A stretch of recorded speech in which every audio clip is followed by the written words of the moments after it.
할렐루야. 성가대 찬양 감사합니다. 오늘은 이제 고린도전서 40과 오늘 하고 다음 주 하면은 이제 고린도전서가 드디어 끝납니다. 고린도 교회가 사도 바울에게 이런저런 질문을 참 많이 했습니다. 그럴 때마다 답변을 했는데 이제 오늘 말씀의 질문은 이런 겁니다. 헌금은 어떻게 함이 좋은가? 사실은 기존 교회에서 헌금 이야기한다는 게 참 쉽지는 않죠. 사람들이 또 오해도 하고 이런 강해 설교할 때 자연스럽게 하는 게 좋은 것 같아요. 그래서 자세한 내용은 고린도후서 8장과 9장에 헌금에 관계된 말씀이 나옵니다. 오늘 말씀은 원론적인 것만 나오는데 그죠? 고린도후서 말씀과 함께 연관시키면서 보려고 합니다. 먼저 1절에 보면은 연보에 관하여는 이런 말이 나와요. 여러분 1절 한번 같이 읽겠습니다. 시작. 성도를 위하는 연보에 관하여는 내가 갈라디아 교회들에게 명한 것 같이 너희도 그렇게 하라. 그리고 연보라고 하는 말, 옛날에는 연보 그랬는데 요즘 연보라는 말을 잘 안 쓰잖아요. 보면은 그래서 성도를 위하는 연보에 관하여는 이 연보는 하나님께 드리는 예물, 또 형제를 돕는 선물. 연보 속에는 기부 개념도 있어요. 보면은 기부금 그런 의미도 있습니다. 다음에 구제 헌금 개념도 있고 교회에 어떤 경비가 들어가면은 그 경비를 구하는 헌물도 되고 경비를 구하는 헌금도 되고.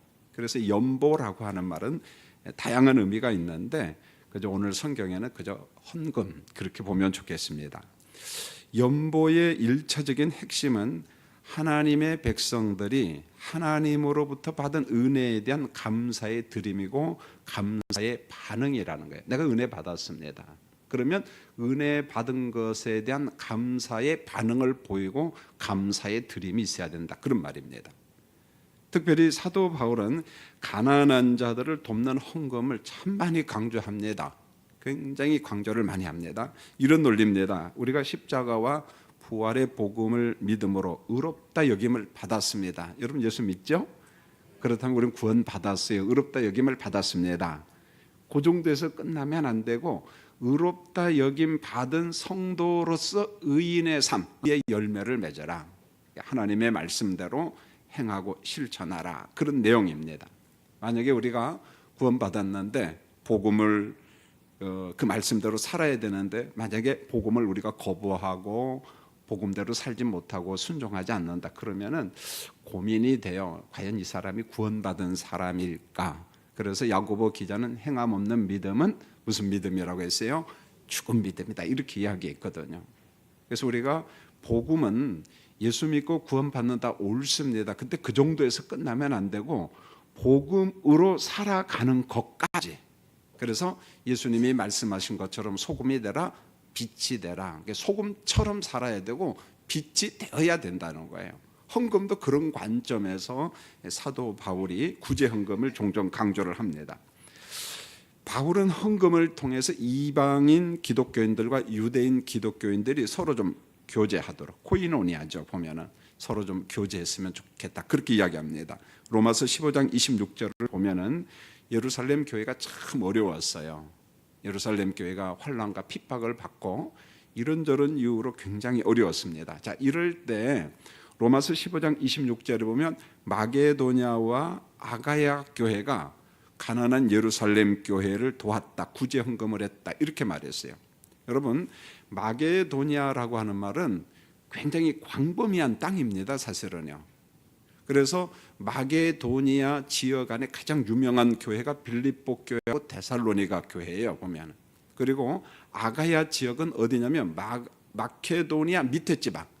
그리스 반도가 있으면 그리스 반도 남쪽. 그래서 아테네 혹은 고린도 전부 다 이쪽 지역을 아가야 지방이라고 이야기를 합니다. 그래서 로마서 15장 26절에서 마게도냐와 아가야 교회가 어느 한 교회가 아니고 마게도니아 전체 교회가 그 지역에 있는 지역교회가 가정교회가 혹은 아가야 지역에 있는 이런저런 교회가 가난한 예루살렘 교회를 위해서 구제 헌금을 했다, 이런 말입니다.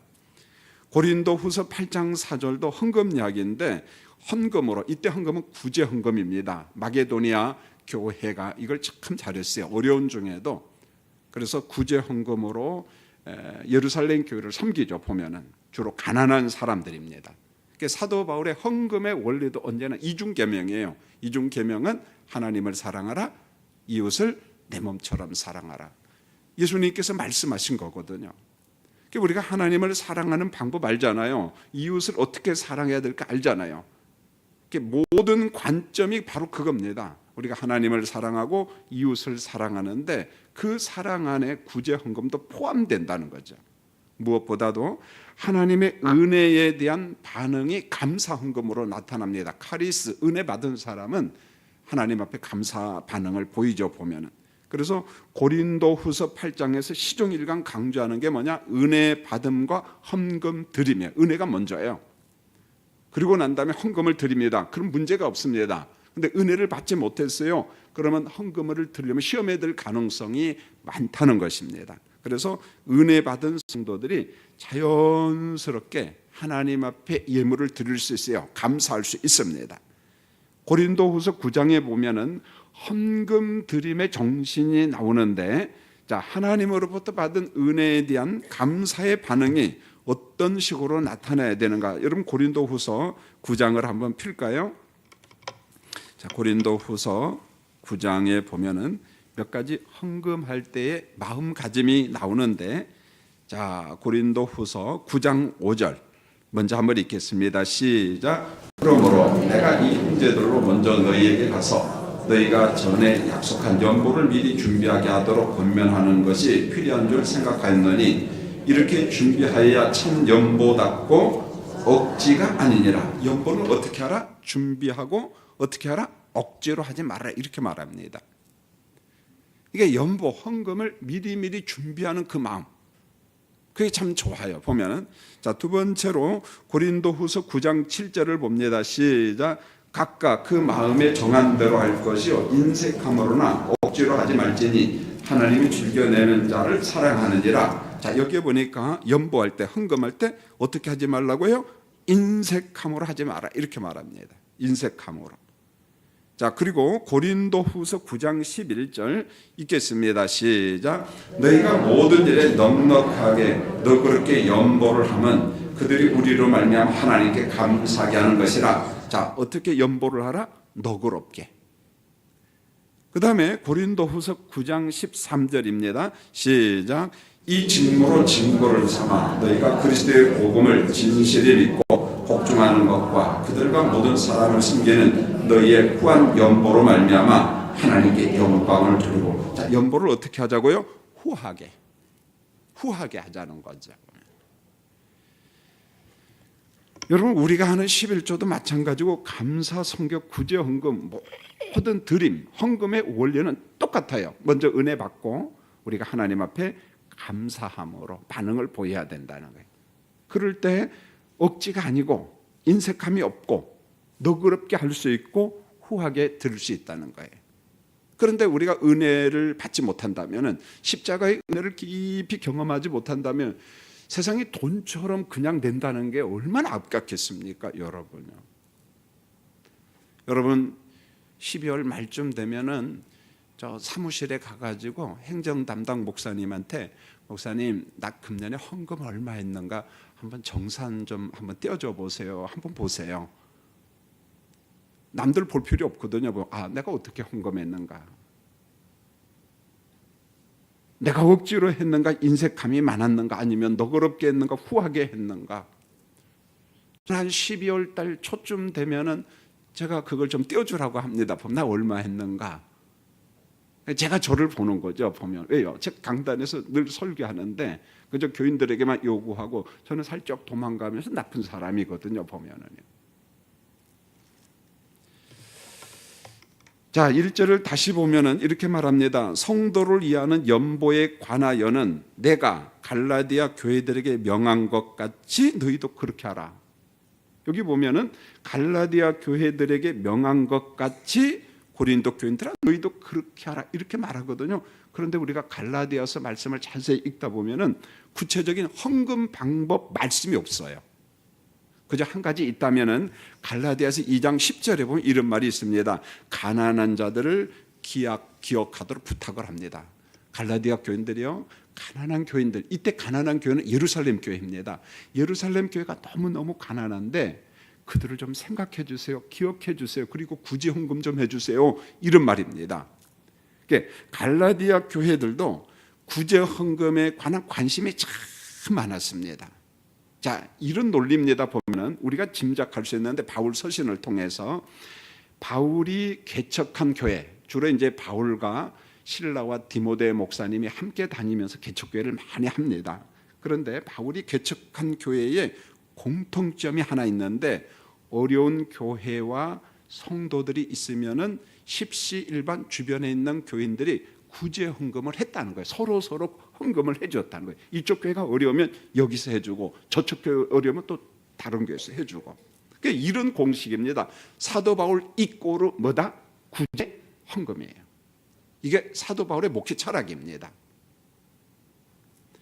자, 이게 무슨 말이냐면은 바울이 개척한 교인들은 구제 헌금을 왜 해야 되는가 바울 사도를 통해서 정확하게 배웠습니다. 그래서 예루살렘 교회가 어렵다, 어디가 어렵다, 그럼 예, 알았습니다. 우리도 어려운 중에 구제 헌금을 하겠습니다. 그리고 구제 헌금을 갖다 드립니다. 보면 이 바울의 선교 철학, 목회 철학에 구제 헌금이 굉장한 이치를 차지합니다. 자, 여러분 2절을 보면 초대교회 헌금 방법이 나오는데 여러분 2절을 같이 한번 말씀 읽겠습니다. 시작. 매주 첫날에 너희 각 사람이 수입에 따라 모아두어서 내가 갈 때 연보를 하지 않게 하라. 자, 매주 첫날 각 사람이 무엇을 얻은 대로 수입. 옛날 성경에 일을 얻은 대로, 이익을 얻은 대로 모아둔 것을 갖다가 헌금하라. 이걸 요즘식으로 이야기하면 주정 헌금이에요. 일주 단위로 헌금을 한 것 같아요. 매주 첫날. 우리 교회는 주정 헌금을 하지 않습니다. 주정 헌금 하는 교회도 있는데 매주 첫날 각 사람이 수입을 얻은 대로, 이익을 얻은 대로 모아둔 것을 헌금하라, 이렇게 말합니다. 그럼 매주 첫날은 안식 후 첫날이니까 지금으로 말하면 무슨 날이에요? 주님의 날, 주일날입니다. 예수님이 부활하신 날, 주님의 날이거든요. 자, 그러면 헌금할 때 마음가짐이 어떤 마음이어야 되느냐? 각 사람이 수입을 얻은 대로, 이익을 얻은 대로 모아두었다가, 자, 하나님께서 일터와 직장에서 복을 주셨습니다. 그래서 그 수익의 얼마를 정성껏 모아두었다고 하나님 앞에 헌금하라. 성도들이 각자가 수입을 얻은 대로 주일마다 헌금하라. 이게 가능했던 게 아마 주 단위, 대부분 이 당시 그 일일 하루씩 돈 버는 사람들이 많았으니까 이게 옳았던 것 같아요, 보면은요. 근데 지금은 우리가 주급을 받지 않고 우리나라는 주로 어떻게 받아요? 월급을 받잖아요. 유럽은 주급을 받습니다. 영국 같은 때는. 그래서 우리가 가끔 스포츠면을 보면은 손흥민 축구 선수 주급 2억. 일주일에 얼마씩 받아요? 2억을 받는다니까요. 놀라지도 않네요, 그냥요. 더 많이 받는 사람들이 있어. 호나우드 같은 사람들 보면은요, 뭐 대단합니다. 스포츠 하는 사람들. 자, 바울 사도가 왔기 때문에 헌금하라? 아니요, 그러면 안 된다는 거예요. 그렇게 하지 말라. 헌금은 목회자를 보고 사도 바울을 보고 헌금하는 척, 그건 옳지 않다는 거죠. 하나님 보고 주 단위로 여러분이 이익을 얻었으면 정성껏 모았다가 안식 후 첫날 주님이 부활하신 주님의 날 그저 헌금하면 되지. 뭐 사도 바울 보면서 목회자 눈치 보면서 그렇게 하지 말라는 겁니다. 하나님의 은총에 대한 반응, 그러면 된다는 거죠. 그래서 가장 바람직한 헌금 시간이 언제냐? 안식 후 첫날, 무슨 날이에요? 주일날. 그리고 이제 공적 예배가 있잖아요. 뭐 수요일도 있고 금요일도 있고 여러 가지 공적인 예배가 있는데 가장 좋은 것은 주일날, 그죠? 공적 예배 시간에 하나님 앞에 드리는 거, 이게 가장 좋아요. 자, 3절을 보면 구제 헌금을 전달하는 사도 바울이 얼마나 성품이 치밀한가. 정말 꼼꼼하신 분이에요, 사도 바울이. 여러분 3절을 같이 한번 봅니다. 참 은혜로워요. 시작. 내가 이를 때에 너희가 인정한 사람에게 편지를 주어 너희의 은혜를 예루살렘으로 가지고 가게 하리니. 바울은 헌금을 뭐라고 했어요? 너희의 무엇을 가지고 가라? 은혜. 헌금을 은혜라고 표현합니다. 이 말은 은혜 받은 사람 헌금한다는 거죠, 보면. 자, 모아둔 구제 헌금을 가지고 이제 예루살렘 교회 전달을 할 때 어떻게 전달을 하냐면은 너희가 인정하는 사람. 이 말은 이제 구제 헌금을 가지고 고린도에서 배 타고 이제 예루살렘까지 가야 되잖아요. 그러니까 아무나 가지고 갈 수가 없잖아요. 그래서 고린도 교회가 인정하는 대표단을 구성하라는 거예요. 헌금을 가지고 갈 수 있는 대표단을 구성하라. 그 다음에 보면은 그 대표단이 구성이 되면은 내가 추천서를 써주겠다는 거예요, 사도 바울이. 자, 고린도 교회가 대표단을 구성해서 구제 헌금을 가지고 하는데 이 사람은요 정말 좋은 사람, 고린도 교회가 인정하는 사람, 신실한 사람, 내가 그렇게 천서를 써서 줄 테니까 헌금과 천서를 가지고 바울의 어떤 그 친서 이것을 가지고 예루살렘으로 가라, 이렇게 말합니다. 자, 헌금을 누가 관리했냐면 인정받은 대표단이 관리했고, 자, 여기에 이것도 안 되겠다 싶으니까 사도 바울이 이 사람은 신실한 사람입니다라고 천서를 하는 거예요. 친서, 편지를 보내는 거예요. 따뜻하게 맞이하고 환영해 주라, 그런 거죠. 자, 헌금을 관리하는 사람들은 1차적으로 교인의 대표여야 된다는 거예요. 교인의 대표. 그럼 우리 석간중앙교회는 어떻게 하냐? 당회가 모입니다. 그러면 재직회의 각부 부장을 쭉 세웁니다. 가급적이면 순번제로 돌아갑니다. 자, 재정부 부장을 당회가 임명을 해요.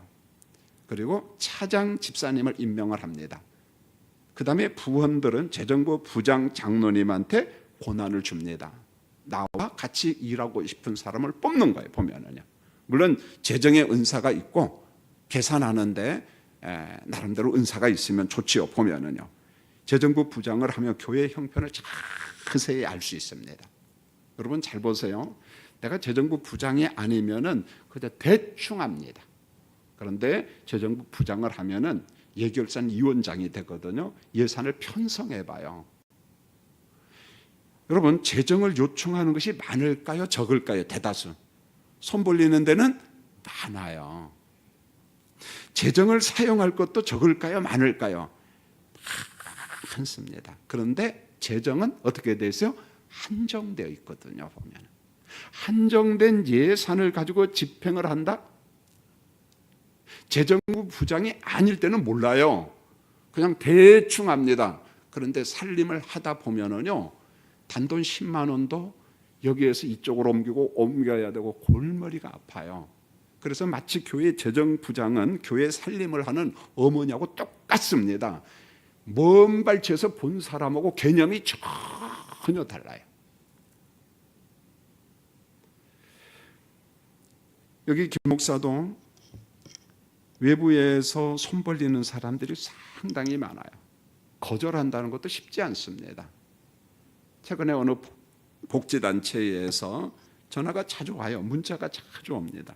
그래서 우리 부목사님들한테 그 사람의 실체를 확인해라. 당신의 실체가 명확하면 우리가 보내겠다. 비누도 보내고 뭐 이런 거 저런 거 보내는데 전화를 했어요, 우리 부목사님들이. 당신이 거하는 그 단체의 실체가 명확한지 증거를 대라. 우리가 찾아갈 테니까 그 위치를 알려주라. 그러면 어물어물하니 넘어갑니다. 그럼 우리 못 보낸다. 그분이 비누를 보냈어요, 향비누. 비누값 보내라는 거 못 보낸다는 거예요, 보면. 왜? 당신이 정확한 구제단체라고 하면, 인정된 단체라면 우리가 구제연금 보내겠다는 거예요. 그런데 많은 단체들이 속입니다. 그리고 구제연금을 보내면 누구 호주문을 다 들어가요? 자기 호주문으로 다 들어갑니다.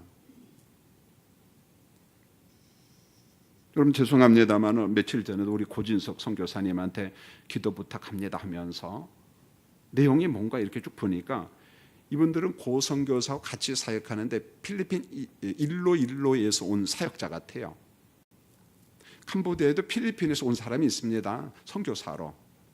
그리고 이제 이 사람들 영어를 잘하니까 캄보디아 사람들에게 영어도 가르치고 그런 거죠. 부부가 있어요.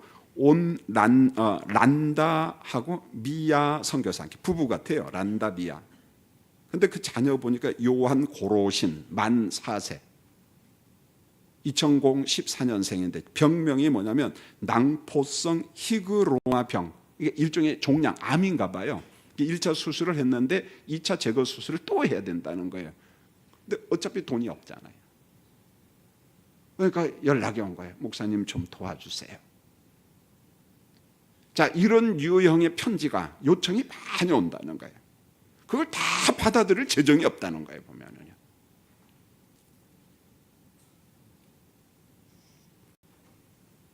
여러분, 재정을 관리하는 사람은 그런 면에 있어서 아무나 시키잖아요. 교인의 대표성이 있는 장로님들 가운데, 안수 집사님들 가운데, 그리고 부원으로 권사님들이 들어가서 아주 꼼꼼하게. 오늘 말씀이 그러잖아요. 3절에서 구제헌금을 전달할 때 아무 안 된다. 너희가 인정하는 사람, 바로 내가 그 사람에게 친서까지 내가 보내주겠다. 그만큼 헌금 관리가 신중했다는 거죠. 자, 4절부터 보면 바울은 구제헌금 전달 계획과 사역 계획이 나오는데, 여러분 4절과 5절을 같이 한번 읽겠습니다. 시작. 만일 나도 가는 것이 합당하면 그들이 나와 함께 가리라. 내가 마게도냐를 지날 터이니 마게도냐를 지난 후에 너희에게 가서. 여러분 4절을 보니까 만일에 내가 예루살렘 교회 가는 것이 합당하면 내가 대표단과 함께 가겠다. 대표단과 나도 함께 가겠다. 그러면서 5절에 뭐라고 이야기하면 내가 마게도냐를 지날 터인데, 마게도냐를 지날 터인데 마게도냐를 지난 후에, 마게도냐 교회는 위쪽에 있거든요. 빌립보 교회가 있고 데살로니가 교회가 있고 조금 내려오면 베레아 교회가 있고. 여러분 본문 4절과 5절은 무슨 말이냐? 사도 바울의 사역 계획이에요. 근데 바울의 사역 계획 속에 보면은 본인이 개척한 교회를 꼭 찾아갑니다. 방문을 합니다. 교회가 잘 있나? 성도들이 말씀 위에 든든히 세워져 있는가?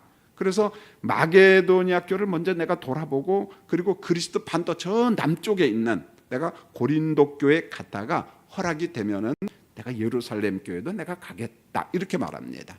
이게 바울의 사역 계획이죠. 계획이죠. 보면 본인이 개척한 교회를 두루두루 돌아보면서 확인을 하는 겁니다.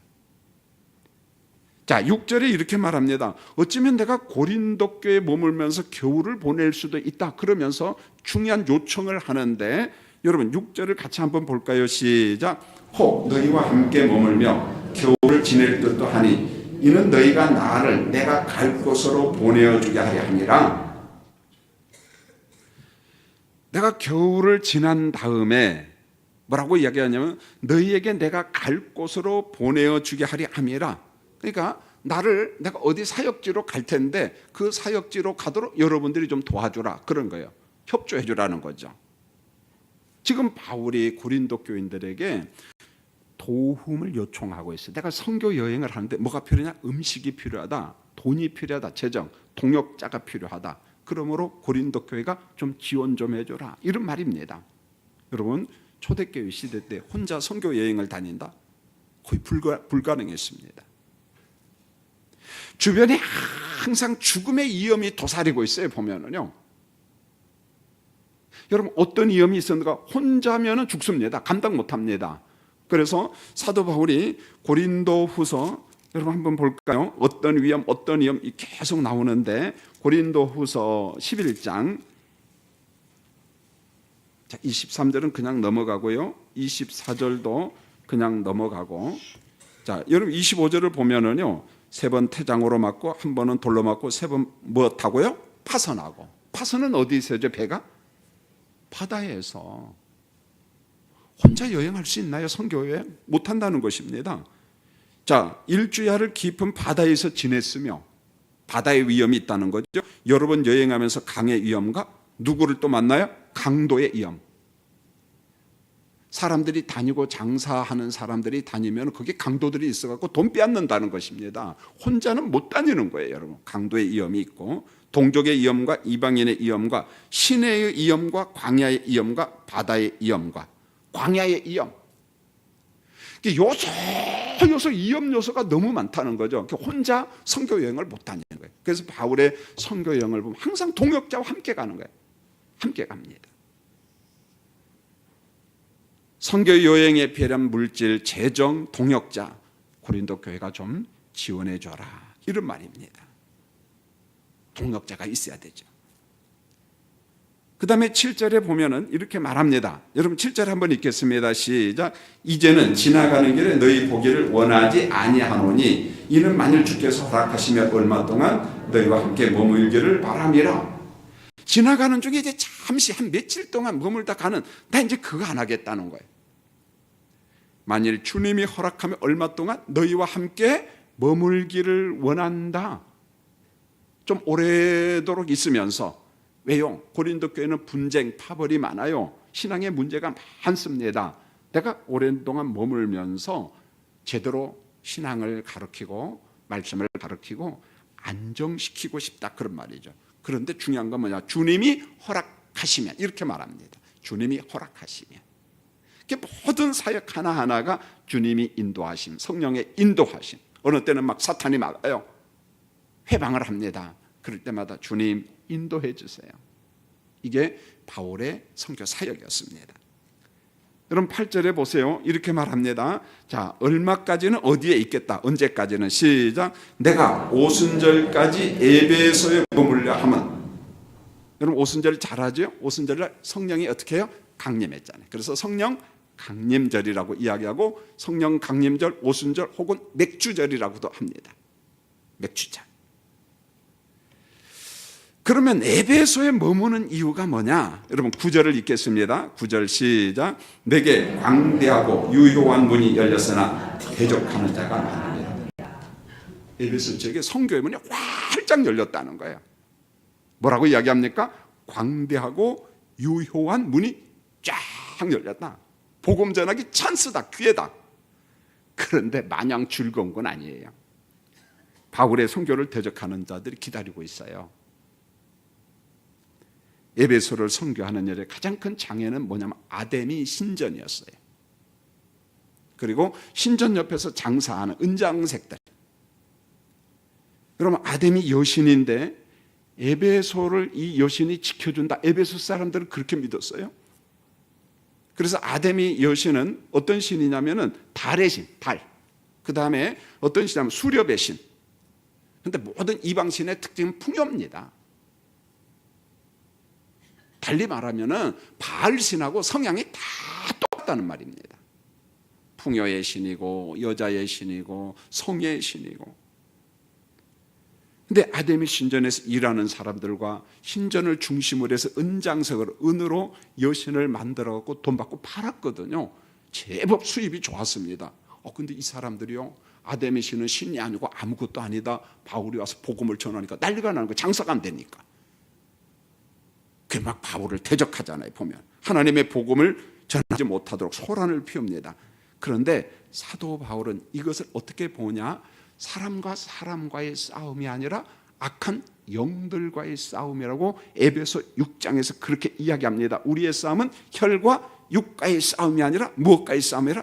공중 권세 잡은 어둠의 영들과의 싸움이라고 바울이 그렇게 이야기합니다.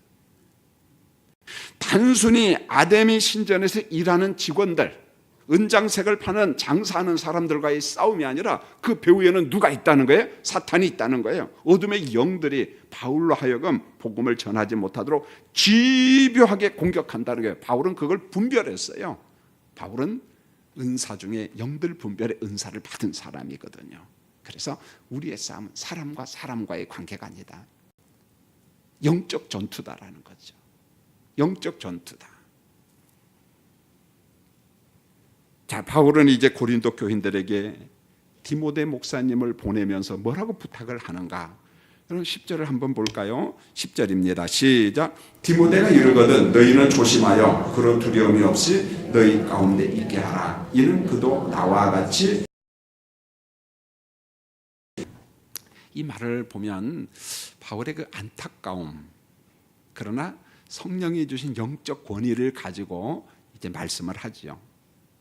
바울은 디모데 목사님을 나의 아들 같은 자 이렇게 말하죠. 내 동역자지만 동시에 내 아들과 같은 목회자다. 자, 이 사람이 오면 좀 조심해서 영접하라. 두려움이 없이 좀 머물게 하라. 이것을 보면 디모데 목사님의 성품이 조금은 강한 것 같아요, 소심한 것 같아요? 소심한 것 같아요. 또 여기에다가 몸도 좀 연약하고. 그래서 디모데 목사님을 내가 고린도 교회에 보낼 테니까 여러분들이 좀 따뜻하게 좀 편안하게 머물도록 좀 협조하라. 그는 나와 함께 주의 일을 하는 동역자다. 내 동역자다. 디모데 목사님을 환영해 주라고 했는데 왜 이런 말을 해? 그만한 이유가 있다는 거예요. 여러분 고린도전서 1장 12절에 보면 성경에 바울파, 그 다음에 무슨 파요? 아볼로파, 그 다음에 또 있죠? 게바파. 게바파는 무슨 파죠? 베드로파입니다. 그리고 무슨 파가 또 있어요? 그리스도파. 자, 이렇게 파벌 분쟁이 있는데 바울을 싫어하는 사람은 바울의 제자인 누구도 싫어할까요? 디모데도 싫어해. 같은 사람이야. 이러지 않겠습니까? 바울이 그걸 알았어요. 얼마의 사람들이 사도 바울을 싫어했어요. 바울의 사도권도 거부했습니다. 이런저런 이유로 디모데 목사님을 보내니 마음이 편치가 않아요. 그래서 사도의 권위로 그럼에도 불구하고 요구하는 거예요. 디모데 목사님을 여러분 좀 따뜻하게 영접해줘라. 좀 잘해줘라. 편안하게 사역할 수 있도록 여러분들이 좀 협조해줘라. 바울이 사도의 권위로서 부탁을 하는 겁니다. 자, 11절을 보세요. 뭐라고 이야기했는가? 11절 시작. 그러므로 누구든지 그를 멸시하지 말고 평안히 보내어 내게로 오게 하라. 나는 그가 형제들과 함께 오기를 기다리노라. 그러므로 누구든지 그를 무엇하지 말고 멸시하지 말고 바울을 멸시하면 안 된다. 누구든지 디모데 목사님을 멸시하지 말고 좀 잘 좀 대해줘라. 그렇게 이야기를 합니다. 그 다음에 12절에 보면 고린도 교회가 누구를 좋아했는가를 알 수가 있어요. 어떤 사람을 좋아했는가. 자, 여러분 12절을 보겠습니다. 시작. 형제 아볼로에 대하여는 그에게 형제들과 함께 너희에게 가라고 내가 많이 권하였으되 지금은 갈 뜻이 전혀 없으니 기회가 있으면 가리라. 여러분 고린도 교인들은 사도 바울보다도 누구를 더 존경했어요? 아볼로 목사님을 더 좋아했어요. 사도 바울이요, 아볼로 목사님을 재파송해 주세요. 고린도 교회가 간절히 요청을 했습니다. 왜요? 고린도 교회는 철학의 도시였다 보니까 말에 능수능란한 아볼로를 참 좋아했어요. 아볼로는 설교를 잘했거든요. 그래 아볼로 목사님을 다시금 고린도 교회로 좀 보내주세요 요청을 했어요. 이 말을 듣고 바울이 그대로 합니다. 따릅니다. 그래서 바울이 아볼로에게 부탁해서 많이 권면했어요. 아볼로 목사님 고린도 교회로 가세요. 고린도 교회가 지금 많이 원하고 있습니다. 많이 권면했습니다. 어려운 고린도 교회를 좀 섬겨줘라. 그랬더니 아볼로가 이해했어요? 거절했어요? 뭐라고 이야기하죠? 지금은 갈 뜻이 어떻게? 전혀 없다. 이 문장을 잘 보세요. 바울은 많이 권면했어요. 아볼로 목사님 뭐라고 해? 전혀 갈 뜻이 없습니다. 많이와 전혀가 충돌이 일어납니다. 그런데 이게 고린도 교회 현실입니다. 지금 가면 성숙하지 못한 교인들이 어리석은 짓 할까 봐. 왜요? 바울파, 게바파, 아볼로파, 그리스도파 또 난리야. 또 분쟁이 또 일어납니다. 수습하러 가는 게 아니라 문제가 더 복잡해져. 아볼로는 똑똑했거든요. 많이 권면했지만 지금은 갈 뜻이 전혀 없습니다. 만약에 인기를 누리기로 말한다면 아볼로가 가야 돼요. 예, 내가 가겠습니다. 그건 내가 가야죠. 이러겠죠. 그런데 아볼로는 멋진 목회자입니다. 교회의 성숙함을 위해서는 자기가 가면 된다 안 된다? 안 된다는 거예요. 파벌과 분쟁으로 가득 차 있는데 아볼로가 가면 아볼로파는 좋아하겠지만 나머지는 어떻게 되겠어요? 내가 다음에 기회 있으면 가지만 지금은 갈 생각이 전혀 없습니다. 여러분 바울과 아볼로 목사님의 목회관을 잘 보세요. 고린도전서 3장 6절에 나는 심었고 아볼로는 어떻게 해요? 물을 주었고 오직 누가 잘하겠어요? 하나님께서 잘해. 이게 뭐냐? 목회는 경쟁이 아니라는 거예요. 역할 분담이라는 거예요. 하나님이 내게 주신 은사만큼 하면 돼. 내 은사도 안 했는데 하겠다고 하면 그것도 무리야. 그런데 은사가 있음에도 불구하고 자꾸 피해가면 또 그것도 안 돼. 여러분이 속한 중앙교회에서 봉사하는 것도 중요한 것은 하나님이 내게 주신 은사만큼 교회를 섬기면 되는 거예요. 할렐루야. 예, 은사만큼. 하나님이 내게 주신 은사가 뭔가? 내가 뭘 좋아하는가? 내가 뭘 할 때 기쁨이 있고 행복이 있는가? 특별히 우리에게는 옆에 섬길 사람을 꼭 붙여주십니다. 내가 섬길 사람이 누군가? 저는 지난번 금요일 날 우리 송현숙 권사님, 노삼래 집사님, 또 우리 청년 간증하는 게 참 은혜를 많이 받았어요. 내 옆에 있는 사람을 섬기기 위해서 물질을 투자하고 정성을 투자하고 청년 보세요. 여기 광원대학교 다니거든. 그 친구 광원대학교 1학년이야. 경제적으로 집안이 어렵습니다. 그런데 강원대학교 학생을 전도를 해야 되겠는데 돈이 없거든. 그래서 그날 가서 노동을 한 거 일당 8만 원 받았대요. 그래서 8만 원 가지고 밥도 사주고 그들을 위해서 썼다는 거예요. 그들이 와서 예배 드리고 그들의 마음이 바뀌었다는 거죠. 여러분 얼마나 멋집니까? 내가 노동 현장에 가서 하루 일당을 벌었습니다. 그것 가지고 나를 위해서 쓴 게 아니라 하나님의 나라 선교를 위해서 썼다는 거예요. 보면은요. 교회가 그런 사람 장학금 줘야죠. 할렐루야. 네, 교회 가지고 여러분도 줘야 돼요. 여러분 호주머니에 있으면 야, 너 그때 8만 원? 그랬구나. 내가 밥 한 끼니 사줄게. 이쯤 돼야죠. 우리 어른들은. 그게 얼마나 멋있습니까? 집사님도 권사님도 우리 모든 교인들이 그런 줄 압니다. 하나님께서 내 옆에 붙여준 사람, 내가 섬길 사람, 그의 영혼을 생각하면서 정성껏 한번 섬겨보세요. 이제 오늘 말씀을 맺으려고 합니다. 여러분이 받은 은사가 뭔가를 다시 한번 기억해 보시고, 그럼 정 모르면은요, 우리 목회자들, 교구 목사님들 찾아갔어요. 도대체 은사 하는데 내가 받은 은사는 난 30년 예수를 믿어도 교회를 다녀도 아직도 모르겠다. 그러면은 둘이 성경 공부하면서 은사 점검을 하면 되는 거예요. 내가 좋아하는 게 뭐고, 내가 기쁜 게 뭐고, 내가 지금까지 살면서 신앙생활하면서 맺은 열매가 뭐고, 그러면 나오거든요. 그럼 정답이. 그리고 그 분야에서 충성하면 되는 겁니다. 할렐루야. 예. 아무쪼록 오늘 말씀은 헌금에 관계된 설교였는데, 특별히 구제헌금. 사도 바울은요, 구제헌금을 엄청나게 강조를 합니다.